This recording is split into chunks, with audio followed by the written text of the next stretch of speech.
Right, it's bedtime. I am Alex Mackenzie, and I'm in bed with Fran from Ajimal. Hello. But before we can go to sleep, there are one or two questions that I would like to ask you. Is that okay? Of course. All right. So, Fran, what keeps you from sleeping? Ooh, well, I think I'm a relatively chilled person, and I tend to get quite a good night's sleep. I can get stressed, I think, sometimes, as does everyone, but I actually also tend to be quite nocturnal, so I find that I stay up quite late, and I sort of like to try and be creative in the evening generally. But no, generally a good old fashioned cup of tea, and my bed is very comfortable, so actually I sleep quite well. Do you find you have the best ideas late at night? I think so. Either there or on the toilet. That seems to be the classic sort of way. I know. So, what is your favourite nightmare? Ooh, your favourite worst nightmare, all right. as Alex Turner might ask you. Indeed, yeah. I can hear your heart beating, actually. By the way. On a side note, it's very soothing. Not many. What is my favourite worst nightmare?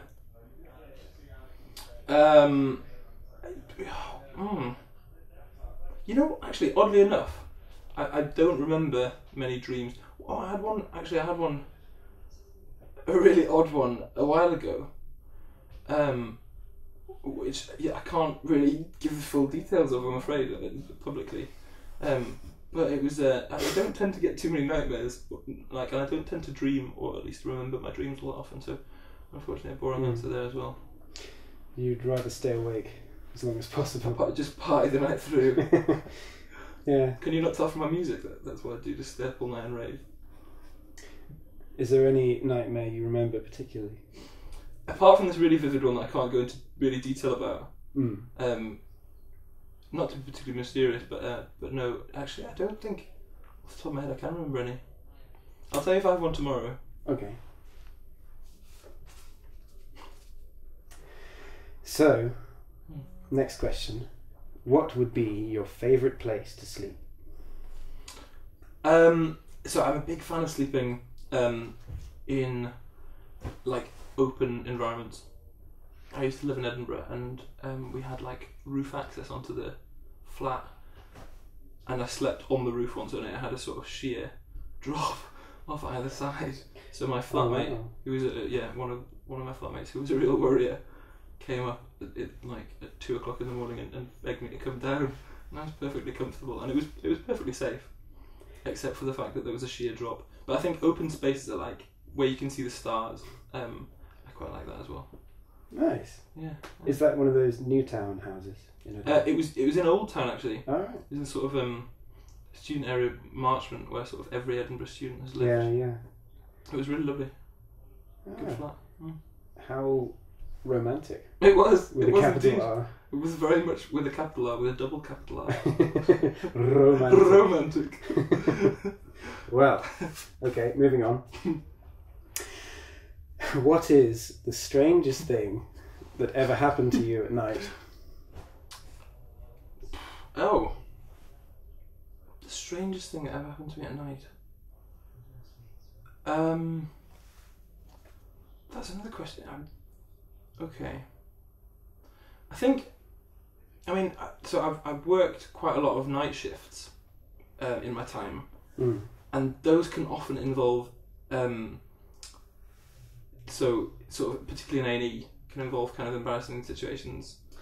If people coming with things sort of in places that they shouldn't be. Yeah, we've all heard. Every doctor has those stories, don't they? Yeah, and I think that's probably some of the strangest things that have happened during night, and sort of people getting kind of rowdy and drunk and sort of confused and things at night as well.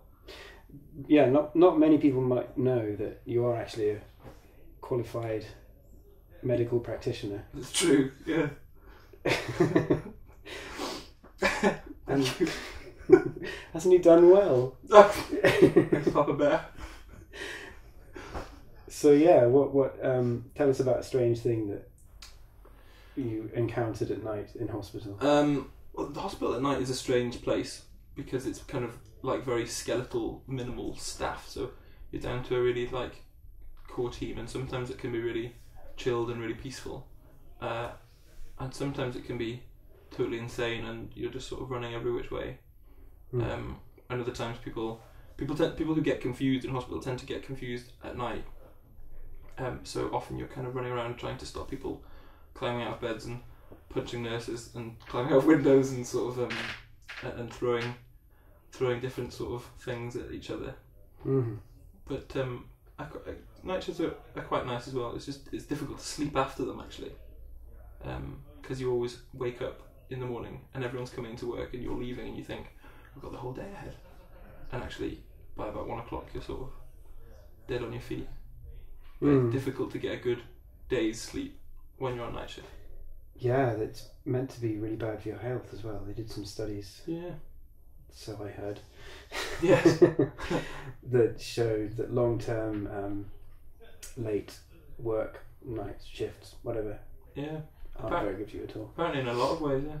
It's true.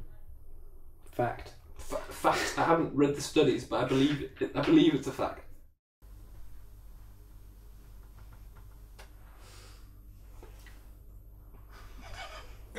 Which monster sleeps under your bed? I sleep surprisingly I sleep quite peacefully. Although I sleep I have a mezzanine where I sleep, so my bed is on a level, and underneath is all my music equipment, which sort of I worry that my bed at some point will collapse, fall and crush all of my belongings.